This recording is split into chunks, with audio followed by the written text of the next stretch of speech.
बड़ी खबर इस वक्त ये कि उत्तराखंड के तपोवन में तबाही की जगह पर सबसे पहले आज तक ये टीम पहुंच चुकी है। हमारे संवाददाता तेजपाल सिंह चौहान और प्रवीण सेमवाल मौके पर सबसे पहले पहुंचे हैं। वहां राहत और बचाव का काम इस वक्त चल रहा है। आईटीबीपी के जवान राहत के काम में जुटे हुए हैं और हम ये आपको दिखा रहे हैं हादसे वाली जगह की तस्वीरें और ग्राउंड जीरो से हमारे संवाददाता तेजपाल सिंह चौहान की ये एक्सक्लूसिव रिपोर्ट। मैं इस वक्त खड़ा हूं जहां पर तपोवन में डैम के ऊपर जहां पर ग्लेशियर बहुत तेजी से आया और पूरा का पूरा जो डैम था उसको एक सैलाब के तरह के से बिल्कुल पाट दिया है। इससे 6 किलोमीटर पीछे रैणी गांव में एक ग्लेशियर फटा था जिसकी वजह से ये तबाही हुई है और अभी तक मेरे पीछे की साइड में आप देख सकते हैं कि किस तरीके से ये पटा हुआ है और पूरी इसके अंदर कई लोगों की मरने की संभावना भी जताई जा रही है। इसी संदर्भ में हम बात करेंगे। सुबह से यहाँ पर तैनात आईटीबीपी के जवान और उनके अधिकारी मौजूद हैं जो लगातार अपना रेस्क्यू यहाँ पर किए हुए हैं। आईटीबीपी के जो अधिकारी हैं उनसे हम इस संदर्भ में बात करते हैं, क्या कुछ कहना है उनका। सब किस तरीके से देखते हैं इसमें आपदा आई थी, इसमें आप लोगों ने क्या कुछ किया? ये आपदा जी सूचना हम लोगों को मिली आज काफ़ी बुरा रहा जश्न राहत में, इसमें काफ़ी जान माल की हानि हुई है और यहाँ से तकरीबन 6 किलोमीटर जो रेणी गाँव है वहाँ से अवलांच आया और पिछले डैम पे थोड़ा तो उसी में वो लोग बह गए और तो आज हमने रेस्क्यू फिर जैसे हमको सूचना मिली हमारी फर्स्ट बटालियन जो कि जोशीमठ में ही तैनात है और साथ में हमारी माउंटेन इंस्टीट्यूट है ओली, वहाँ से हमारी रेस्क्यू टीम यहाँ सबसे पहले पहुँची। उसके बाद बोचर हम लोग यहाँ पहुँच कर हम लोगों ने रेस्क्यू ऑपरेशन शुरू किया जिसमें कि आज 16 लाइव विक्टिम को यहाँ से रेस्क्यू किया गया है। उसके बाद अंधेरा शुरू होने के बाद इसको रेस्क्यू करना और किसी विक्टिम को खोजना ढूंढना बड़ा प्रॉब्लम वाली बात थी कि इसको हार्ड कर दिया हमने। तो सुबह मॉर्निंग में वो फिर इसको शुरुआत करेंगे, लेकिन उसके साथ साथ हम पूरी ऑल नाइट पे हम लोग यहाँ पे वॉच करते रहेंगे। हमारी टीम यहाँ पे आती रहेगी बारी बारी से और वॉच करती रहेगी। अगर हमको कोई ऐसा रहता है कि कोई लाइव विक्टिम पड़ा है तो उसी को रेस्क्यू करने का प्रयास करें। देखिए, आपने सुना है जिस तरीके से कि आईटीबीपी के जो अधिकारी है उनका कहना है कि हम पूरे दिन यहाँ पर मेहनत की है, पूरी रात यहाँ पर डटे रहेंगे और सुबह होने पर फिर रेस्क्यू दोबारा से जारी किया जाएगा क्योंकि यहाँ पर संभावनाएं अभी है लगातार पानी का जल स्तर जो है बढ़ता नजर आ रहा है। उसी को देखते हुए यहाँ पर एहतियातन के तौर पे पूरी टीम यहाँ पर मौजूद है और लगातार बनी हुई है रेस्क्यू करने के लिए और यहाँ पर नजरें बनाने के लिए। तेजपाल सिंह चौहान, आज तक, तपोवन। तो आज तक सबसे पहले पहुंचा है चमोली तबाही वाली जगह पर, आपदा वाली जगह पर, और आपने देखा हमारे संवाददाता वहां पर मौजूद हैं। आइए इस वक्त हम आपको लिए चलते हैं दिलीप सिंह राठौड़, लेकिन वो हमारे साथ मौजूद है। दिलीप हमारे संवाददाता, लेकिन बड़ी खबर हम आपको ये बता दें कि तपोवन में पानी बढ़ रहा है और ये काफी गंभीर बात है क्योंकि जिस सुरंग में, जिस टनल में अभी लोगों के फंसे होने की आशंका है, अगर वहां पर पानी बढ़ता है तो ये काफी गंभीर हो जाता है। और रात होने के बाद अगर इस तरह की खबर आती है तो ये खबर बहुत ज्यादा डरा देती है क्योंकि अंधेरा होने के बाद वैसे ही राहत और बचाव का जो काम है उसमें तकलीफें आ रही हैं, परेशानियों का सामना करना पड़ रहा है। लेकिन अभी आपने सुना कि पानी बढ़ रहा है और अगर पानी बढ़ रहा है तो ये बहुत डराने वाली बात है। दिलीप भी वहां पर मौजूद हैं। दिलीप, कितना डराने वाली ये खबर है और उससे पहले आप ये बताइए कि इस समय स्थिति क्या है, ये पानी कैसे बढ़ रहा है, कितना पानी बढ़ चुका है?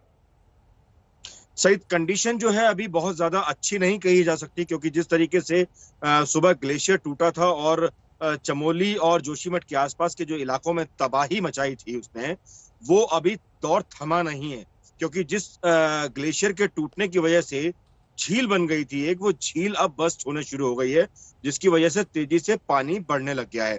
ऐसे में ये बड़ा मुश्किल का समय है क्योंकि करीबन 150 के आसपास वो लोग थे जो बह गए थे और कुछ लोग ऐसे थे जिनकी डेड बॉडीज रिकवर कर ली गई थी, लेकिन कुछ लोग ऐसे भी हैं जो वहां अभी तक फंसे हुए हैं और ये बड़ी परेशानी का सबब इसलिए भी है क्योंकि जिस तरीके से हालात वहां के हैं वो इतने अच्छे नहीं है कि रात भर रेस्क्यू चलाया जा सके, इसलिए रेस्क्यू को अभी रोक दिया गया है। अब सुबह 4 बजे से 4:30 बजे के आसपास से रेस्क्यू को दोबारा चलाया जाएगा। तो ऐसे में ये उन लोगों के लिए बेहद चिंता का विषय है जो अभी तक उस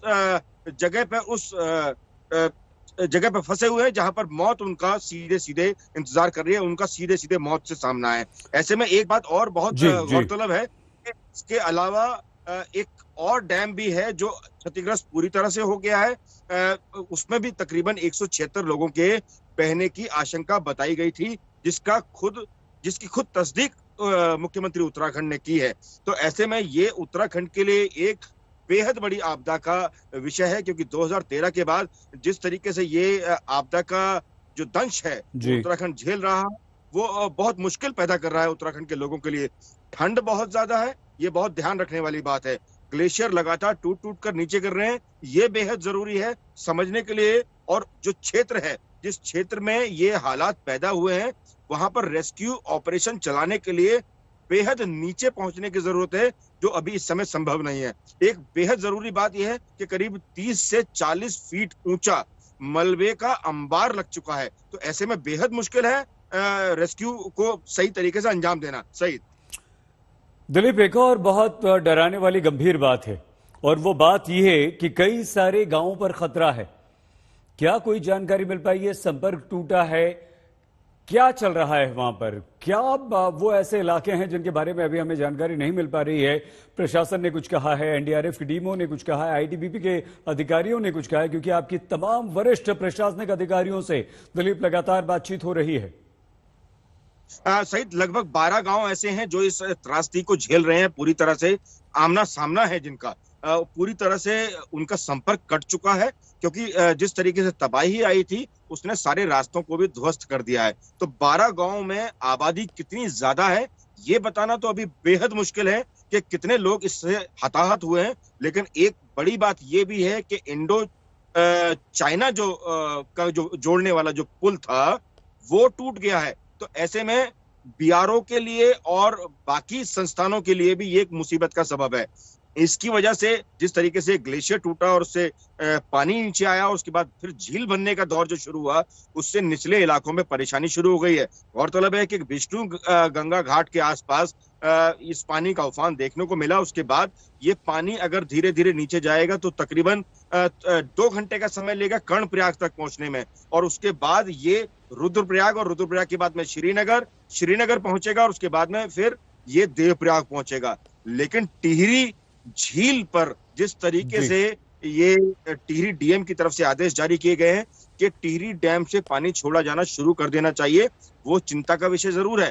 क्योंकि टिहरी डैम में इससे पहले ये साफ संकेत दे दिए गए थे, आदेश दे दिए गए थे कि टिहरी डैम से पानी को छोड़ने की निकासी बिल्कुल प्रतिबंधित है। ये डीएम टिहरी के आदेश हैं। लेकिन उसके बाद अचानक से ये आदेश जारी करना कि टिहरी बांध का पानी पूरी तरह से छोड़ा जाना शुरू कर देना चाहिए, ये संकेत है कि झील का जो पानी है वो बढ़ रहा है। सही। बहुत धन्यवाद दिलीप सिंह राठौर हमारे संवाददाता पहुंच चुके हैं, वो भी हादसे की जगह पर यानी कि चमोली, और जानकारी दे रहे थे। दिलीप से लगातार हम बातचीत करते रहेंगे। गंभीर बात यह है कि रात में राहत और बचाव का काम जो है वो धीमा पड़ गया है, लेकिन गंभीर स्थिति अभी बनी हुई है। उत्तराखंड में तबाही मचाती आपदा के आते ही राज्य से लेकर केंद्र तक सभी की राहत और बचाव एजेंसियां सक्रिय हो गईं, और सबसे प्रमुख रूप से आईटीबीपी के जवानों ने रेस्क्यू ऑपरेशन का मोर्चा संभाला। आईटीबीपी के ही जवानों ने शाम होते होते मौत की सुरंग में फंसे मजदूरों और कर्मचारियों को बाहर निकालने का काम किया, और ये तस्वीर ने काफी राहत दी। आपदा के समय आईटीबीपी के जवान और बाकी एजेंसियों ने कैसे तबाही के जख्म गहरे नहीं होने दिए, देखिए।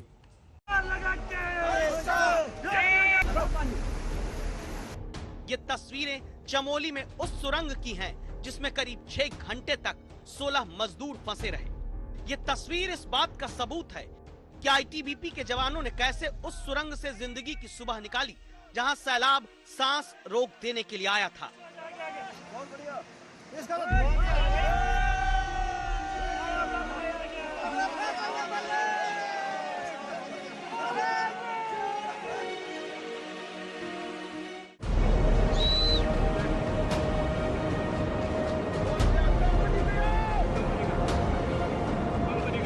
रविवार सुबह 10:45 पर ग्लेशियर टूटकर ऋषि गंगा नदी में गिरता है, तो तबाही की यह तस्वीर देखकर पूरा देश सोचने लगा अब आगे क्या होगा।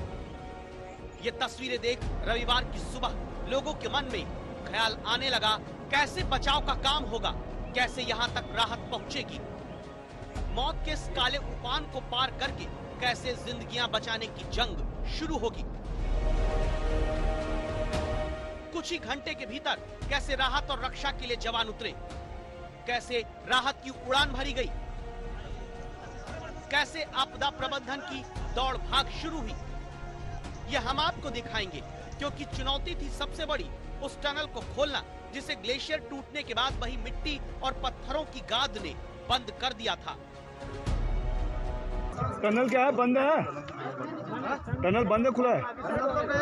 टनल बंद है, पूरा भर गया। टनल बंद हो गया, सारे आदमी, कोई पता नहीं है भाई। जिंदगी की वो टनल कैसे खोली गई होगी, क्योंकि ऋषि गंगा और धौली गंगा नदी में ग्लेशियर टूटकर गिरने के बाद बहाव तो इतना तेज था कि पुल और दूसरे निर्माण कागज की तरह बहने लगे थे।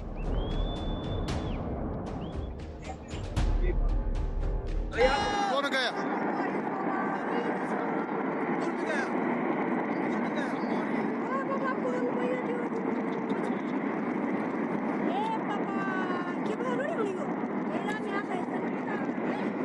सभी डिब्बों को। प्रधानमंत्री ने एनडीआरएफ की टीम से बात की, गृह मंत्री ने वायुसेना को अलर्ट किया, उत्तराखंड के मुख्यमंत्री तुरंत आपदा की जगह पर निकल पड़े। गृह राज्य मंत्री नित्यानंद राय एनडीआरएफ के कंट्रोल रूम से निगरानी करने पहुंचे। श्री त्रिवेंद्र रावत जी, भारत सरकार के गृह मंत्री श्री, एनडीआरएफ के अफसर, उन सबसे निरंतर संपर्क में हूं। वहां पर राहत और बचाव का कार्य पुरजोश करने का प्रयास चल रहा है। लोगों को सुरक्षित स्थानों पर ले जाया जा रहा है। मेडिकल सुविधाओं में कोई कमी न हो, इस पर जोर दिया जा रहा है। इस आपदा में सबसे बड़ा चैलेंज था फंसे हुए लोगों तक पहुंचना, क्योंकि खबर मिली थी कि रैणी गांव में एनटीपीसी प्रोजेक्ट के पास 120 कर्मचारी काम कर रहे थे, जिसमें टनल में 16 लोगों के फंस जाने की जानकारी मिली। सबसे पहले टनल खोलने की चुनौती पार करने के लिए आईटीबीपी के जवान उतरना शुरू हुए।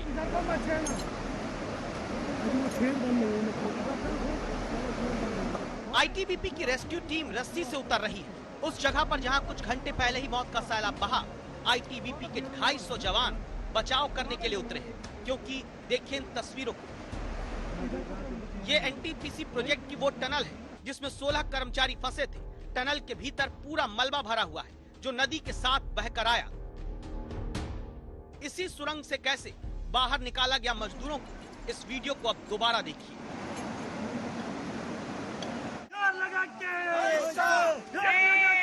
मैंने देखा कि ऊपर से पत्थर बहुत ऊपर तक जा रहा है मलबा, तो मैंने सभी को बोला कि भागो भागो भागो, सभी चिल्लाने लगे। तो इतने में विद इन 10 सेकंड ये काम हो गया सर। 10 सेकंड में इतना मलबा, 40-40 मीटर आप देख रहे हो। ये राहत और बचाव का काम इसलिए तुरंत हो पाया क्योंकि ग्लेशियर के साथ तबाही के टूट कर आने की खबर मिलने के बाद तुरंत इंजीनियरिंग टास्क फोर्स समेत सेना के 100 जवान, आर्मी की 2 medical team, Uttarakhand state response force की 60 टीम, उत्तराखंड पुलिस के जवान, एनडीआरएफ की 3 टीम, सब एक साथ रेस्क्यू के लिए सक्रिय हो गए।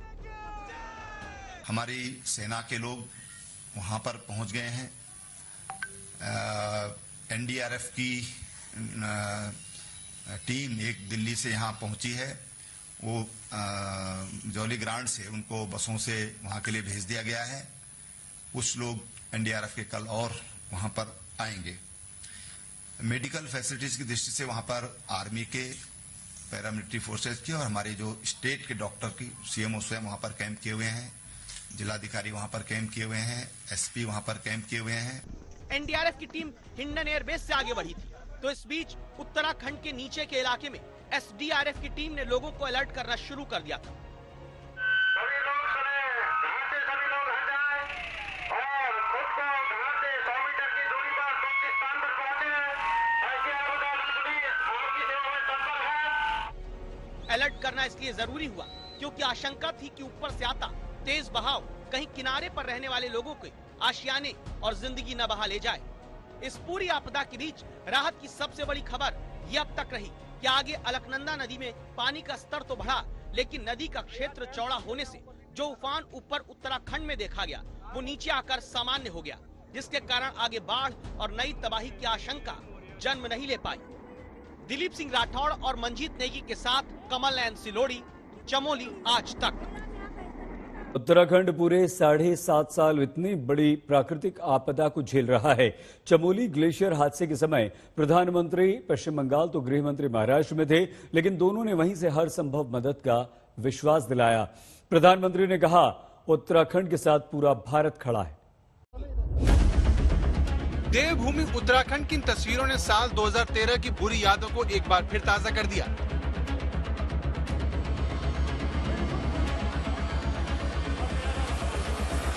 हम आपको हादसे वाली जगह यानी चमोली जिले के रेणी गांव की तस्वीरें दिखा रहे हैं, जिसका इलाका ग्लेशियर फटने के बाद देखते ही देखते डूब गया।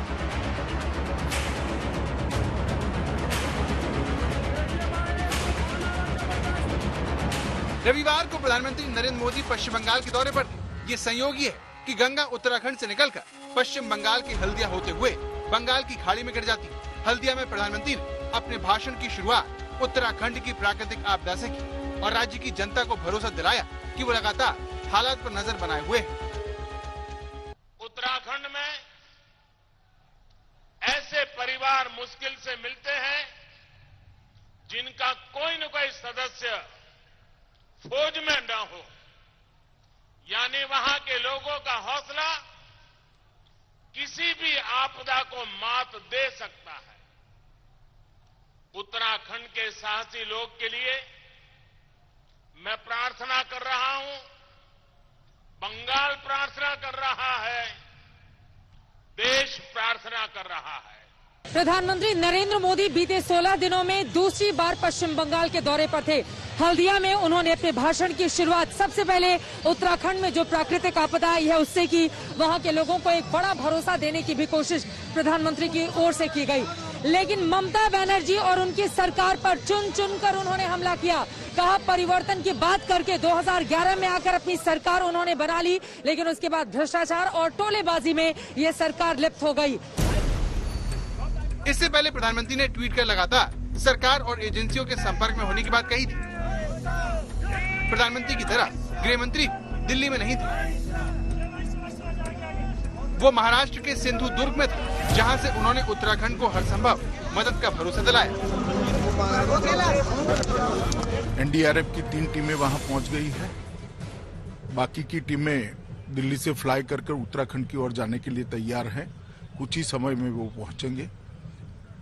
आईटीबीपी के जवान भी वहां पर पहुंच गए हैं। पूरे राज्य का तंत्र भी वहां पर एक्टिव हो गया। एसडीआरएफ की टीमें भी पहुंची हैं और वायुसेना को भी अलर्ट कर बचाव कार्य में लगाने के लिए हमने पूरी तैयारी कर ली है।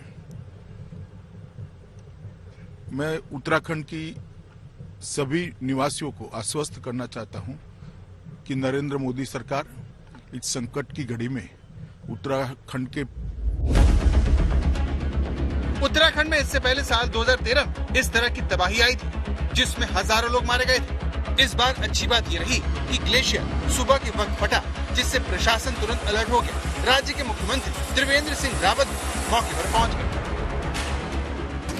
देखिए, जो लोग अभी पुलों के अभाव में और पुल जो बह गए इसके कारण जो कट गए हैं, तो पहली चीज तो उनके लिए कोई राशन की कमी ना हो, खाने की कमी ना हो। और अब जो हमारे रैली मरीज हैं उस तरह के कुछ यहाँ पर भेजेंगे।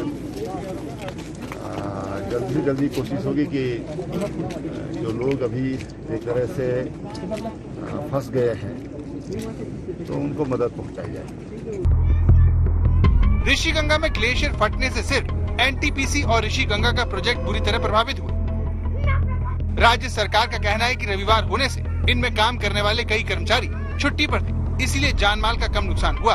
हालांकि गांव को जोड़ने वाले पुल इस तबाही में बह गए। ऐसी एक तस्वीर देखी।